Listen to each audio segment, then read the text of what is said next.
क्या आपने कभी सोचा है कि जब आप इंस्टाग्राम पर फोटोज पोस्ट करते हो, किसी की पोस्ट पर कमेंट करते हो, यूट्यूब पर वीडियोस देखते हो या फिर गूगल ड्राइव पर फाइल्स अपलोड करते हो, तो ये सब कुछ करते हुए जो डेटा आप जनरेट करते हो वो स्टोर कहाँ पर होता है? अब इंडिया में इस क्वेश्चन का सबसे कॉमन आंसर मिलता है कि हवा में कहीं, इंटरनेट पर या सैटेलाइट्स में। लेकिन ऐसा बिल्कुल भी नहीं है। असल में उस डेटा को स्टोर करने के लिए ये बड़ी बड़ी बिल्डिंग्स बनाई जाती हैं जिनको डेटा सेंटर्स कहा जाता है, जिनमें हजारों सर्वर्स 24 घंटे ऑन रहते हैं ताकि जब आप इंटरनेट पर कोई भी एक्टिविटी करें, जैसे कि ट्रांजैक्शंस करना, स्टॉक मार्केट में इन्वेस्ट करना या फिर अपने बैंक अकाउंट को एक्सेस करना, तो ये सभी काम मिली सेकंड्स में हो सके। और आर्टिफिशियल इंटेलिजेंस के आने से अब डेटा कई गुना ज्यादा स्पीड से जनरेट हो रहा है। तो ऐसे में दुनिया भर में डेटा सेंटर्स को लेकर एक दौड़ शुरू हो चुकी है। जो देश अपनी डेटा सेंटर कैपेसिटी को फास्ट और सस्टेनेबल तरीके से एक्सपेंड कर पाएगा, वही देश अपने डिजिटल फ्यूचर को सिक्योर कर पाएगा। लेकिन इन सब में इंडिया कहां पर है? और क्या फ्यूचर में इंडिया अपने डेटा को पूरी तरह से स्टोर और सिक्योर कर पाएगा? और वो कौन से बड़े चैलेंजेस हैं जो आज इंडिया में डेटा सेंटर कैपेसिटी की एक्सपेंशन को स्लो डाउन कर रहे हैं? इन्हीं सब क्वेश्चंस के बारे में जानेंगे आज अपनी इस वीडियो में। तो चलिए शुरू करते हैं। आज के टाइम पर इंडिया में 271 डेटा सेंटर्स हैं जिनको आप इस मैप पर देख सकते हो। अब शायद आपको ये 271 डेटा सेंटर्स काफी ज्यादा लग रहे होंगे, लेकिन जो शॉकिंग डेटा है वो ये है कि आज दुनिया भर में जितना भी डेटा जनरेट हो रहा है उसका लगभग 20% शेयर सिर्फ इंडिया में ही जनरेट हो रहा है। लेकिन जब बात आती है डेटा सेंटर कैपेसिटी की, तो इंडिया के पास दुनिया की सिर्फ लगभग 3% ही डेटा सेंटर कैपेसिटी है। अब यहाँ पर एक क्वेश्चन पैदा हो रहा है कि अगर इंडिया की डेटा सेंटर कैपेसिटी 3% है, तो इंडिया का बाकी डेटा कहां पर प्रोसेस और स्टोर हो रहा है? तो वो हो रहा है इन फॉरेन कंट्रीज के डेटा सेंटर्स में। अब इंडिया में जो ये इतना बड़ा इम्बैलेंस है, इसकी वजह से इंडिया के लिए एक प्रेशर वाली या अर्जेंसी वाली सिचुएशन पैदा हो चुकी है। और इसी वजह से पिछले कुछ सालों में हमारे डेटा सेंटर सेक्टर में इंस्टॉल्ड आईटी लोड और इन्वेस्टमेंट्स दोनों ही काफी ज्यादा तेजी से इंक्रीज हुई हैं। फॉर एग्जांपल 2019 में इंडिया का इंस्टॉल्ड आईटी लोड 350 मेगावाट था, जो कि 2024 में बढ़कर 1030 मेगावाट हो गया। और एस्टिमेट्स हैं कि 2027 तक 1825 मेगावाट हो जाएगा। इंस्टॉल्ड आईटी लोड का मतलब एक देश के डेटा सेंटर्स के पास अपने सर्वर्स को चलाने की मैक्सिमम पावर कैपेसिटी। जितनी ज्यादा कैपेसिटी होगी उतनी ज्यादा सर्वर्स एक साथ चल पाएंगे और उतना ही ज्यादा डेटा प्रोसेस और स्टोर हो पाएगा। अब बात करते हैं डेटा सेंटर मार्केट में हो रही इन्वेस्टमेंट्स के बारे में। 2019 से 2024 के बीच में डेटा सेंटर सेक्टर में लगभग $60 बिलियन इन्वेस्ट हो चुके थे। और फोरकास्ट ये बता रहे हैं कि 2027 तक ये इन्वेस्टमेंट्स $100 बिलियन क्रॉस कर जाएंगी। यानी आने वाले टाइम में ये मार्केट काफी ज्यादा एक्सपेंड करने वाली है।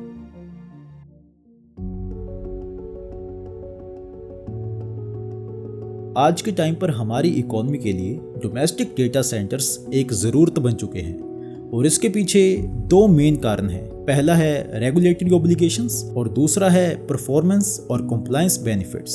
चलिए इनके बारे में एक एक करके समझते हैं। रिजर्व बैंक ऑफ इंडिया ने 2018 में एक डायरेक्टिव इशू किया था जिसमें ये मैंडेट किया गया कि इंडिया का पेमेंट्स के रिलेटेड जितना भी डेटा है उसको इंडिया में ही स्टोर किया जाना चाहिए। इसके बाद फिर 2022 में computer emergency response team India ने कुछ नए रूल सेट किए कि डेटा सेंटर्स और कंपनीज को साइबर अटैक्स या डेटा ब्रीच होने पर जल्दी से जल्दी यानी मैक्सिमम 6 घंटों के अंदर अंदर गवर्नमेंट को रिपोर्ट करना पड़ेगा और अपने सिस्टम्स के रिकॉर्ड्स को कम से कम 6 महीनों तक प्रिजर्व करके रखना होगा, ताकि अगर कल को कोई साइबर इन्वेस्टिगेशन करने की जरूरत पड़े तो गवर्नमेंट के पास 6 महीनों तक का डेटा या रिकॉर्ड अवेलेबल हो। इसलिए आज डोमेस्टिक डेटा सेंटर्स का होना कोई ऑप्शनल चीज नहीं बल्कि एक अनअवॉइडेबल जरूरत बन चुकी है, खास तौर पर उन सेक्टर्स के लिए जो सेंसिटिव या क्रिटिकल इंफॉर्मेशन को हैंडल करते हैं।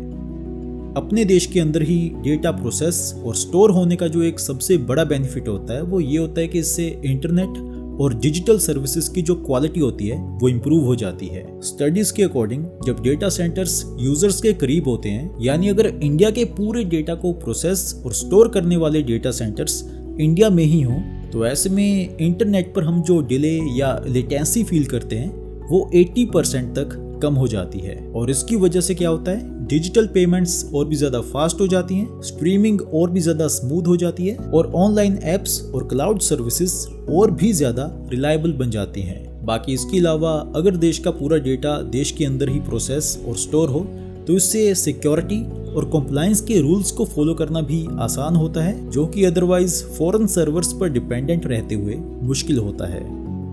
अब बात करते हैं इंडिया में डेटा सेंटर्स की इकोनॉमिक अपॉर्चुनिटीज के बारे में। एस्टिमेट्स के अकॉर्डिंग 2031 तक इंडिया की डेटा सेंटर सर्विसेज की मार्केट $50 बिलियन को भी क्रॉस कर जाएगी। और ये ग्रोथ सिर्फ इसलिए नहीं होगी क्योंकि ऐसी बड़ी कंपनीज इंडिया में मैसिव इन्वेस्टमेंट्स करेंगी, बल्कि इस ग्रोथ के पीछे एक बड़ा रीजन ये भी होगा कि डेटा सेंटर्स के साथ एक पूरा नया डिजिटल इकोसिस्टम भी देश में जन्म लेगा। यानी जब देश में बड़े स्केल पर डेटा सेंटर्स बनेंगे तो उनके साथ देश में बेटर टेक्नोलॉजीज भी आएंगी, नए नए इंफ्रास्ट्रक्चर सॉल्यूशंस जन्म लेंगे, स्टार्टअप्स को नए बिजनेस आइडियाज मिलेंगे और इनोवेशन भी काफी तेजी से बढ़ेगी। यानी एक मल्टीप्लायर इफेक्ट पैदा होगा जो IT services, renewable energy, logistics और स्किल्ड जॉब्स जैसे मल्टीपल सेक्टर्स को बूस्ट करेगा।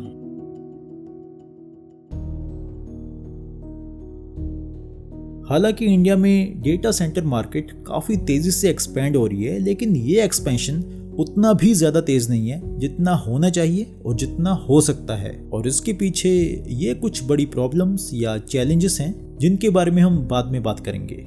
ओके, तो पहले हम इस मैप को देखते हैं। इस मैप में आप देख सकते हो कि अभी तक इंडिया में जो डेटा सेंटर्स बनाए गए हैं वो ज्यादातर मुंबई में ही कंसंट्रेटेड हैं। लेकिन मुंबई में अब लैंड स्कार्सिटी और ग्रिड कंजेस्शन जैसी प्रॉब्लम्स के बढ़ने की वजह से अब डेटा सेंटर ग्रोथ मुंबई से बाकी बड़ी सिटीज जैसे कि जयपुर, कोच्चि, लखनऊ और नागपुर वगैरह में शिफ्ट हो रही है। अब इन शहरों में डेटा सेंटर बनाने का फायदा ये है कि एक तो यहाँ पर बेटर फाइबर कनेक्टिविटी है और दूसरा ये कि ये सिटीज रिन्यूएबल एनर्जी कॉरिडोर्स के करीब हैं।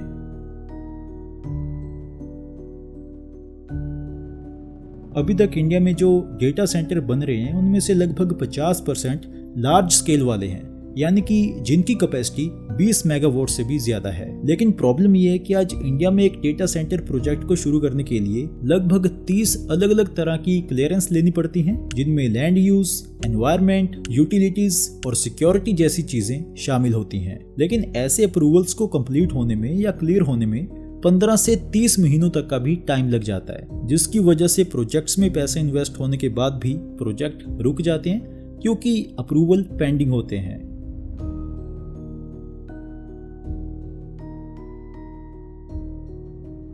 इंडिया के डेटा सेंटर सेक्टर के लिए पावर सप्लाई भी एक क्रिटिकल चैलेंज है। एस्टिमेट्स के अकॉर्डिंग 2030 तक इंडिया का कनेक्टेड आईटी लोड लगभग 9 गीगावाट तक पहुंच जाएगा। यानी आने वाले टाइम में इन सर्वर्स या आईटी इंफ्रास्ट्रक्चर को चलाने के लिए बहुत सारी पावर की जरूरत पड़ने वाली है। हालांकि इंडियन गवर्नमेंट के द्वारा green energy open access rule बनाया गया है, जिसके अंडर डेटा सेंटर्स को ये परमिशन दी गई है कि वो डायरेक्टली रिन्यूएबल एनर्जी प्रोड्यूसर्स के साथ कॉन्ट्रैक्ट कर सकते हैं ताकि उनको क्लीन और कुछ केसेस में सस्ती पावर मिल सके। लेकिन इंडिया में green energy open access rule की जो एडॉप्शन है वो अनइवन है। यानी कुछ डेटा सेंटर्स तो रिन्यूएबल एनर्जी यूज कर रहे हैं, लेकिन ज्यादातर फैसिलिटीज अभी भी कोल बेस्ड ग्रिड पर ही डिपेंडेंट हैं और इसकी वजह से दो प्रॉब्लम्स हो रही हैं। पहली है हाई कार्बन एमिशन और दूसरी है long term high operating cost, क्योंकि coal based energy cost efficient नहीं है।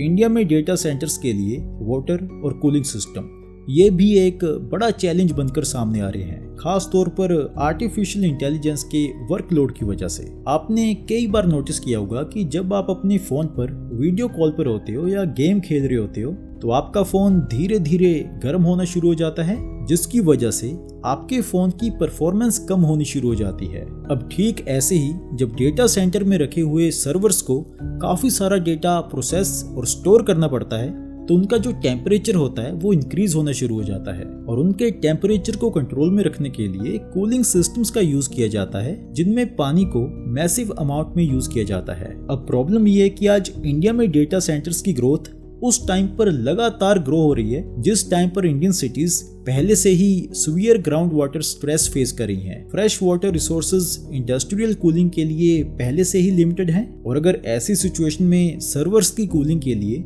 ज्यादा ग्राउंड वाटर यूज किया गया तो ये सस्टेनेबल नहीं होगा।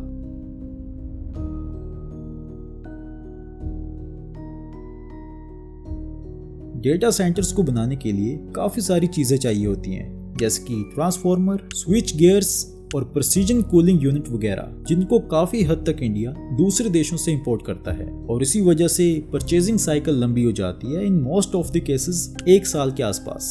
लेकिन जब इक्विपमेंट्स देरी के साथ डिलीवर होते हैं तो नए प्रोजेक्ट्स की कमीशनिंग आधा साल या उससे भी ज्यादा डिले हो जाती है। यानी पैसा तो प्रोजेक्ट्स में इन्वेस्ट हो जाता है, लेकिन वो पैसा ब्लॉक हो जाता है और नई कैपेसिटी टाइम पर ऐड नहीं हो पाती। यानी नए डेटा सेंटर्स के एक्स्ट्रा सर्वर्स जो डिमांड को पूरा करने के लिए बनने चाहिए थे, वो टाइम पर रेडी नहीं हो पाते।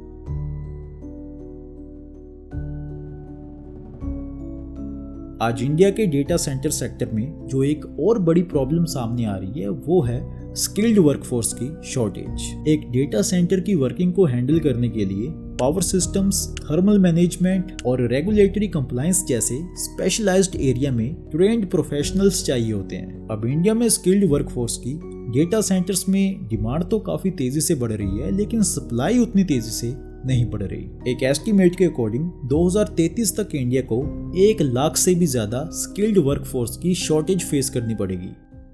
तो ये थी वो कुछ मेन प्रॉब्लम्स जो कि आज इंडिया में डेटा सेंटर एक्सपेंशन को स्लो डाउन कर रही हैं।